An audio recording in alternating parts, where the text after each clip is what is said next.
বলতে চেয়ে মনে হয়, বলতে তবু দেয় না হৃদয়, কতটা তোমায় ভালোবাসি।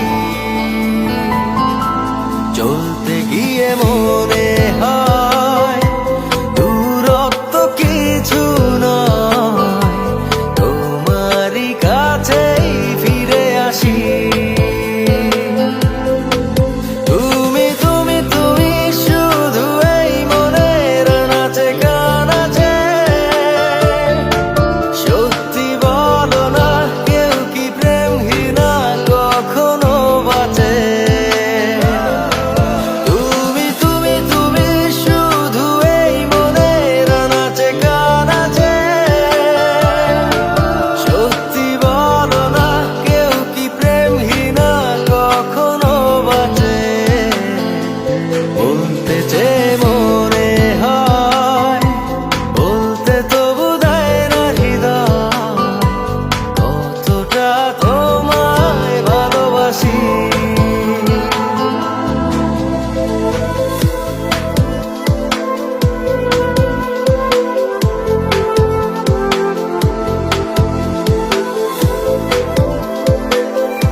মেঘের খামে আজ তোমার নামে উড়ো চিঠি পাঠিয়ে দিলাম, পড়ে নিও তুমি, মিলিয়ে নিও, খুব যতনে তা লিখেছিলাম।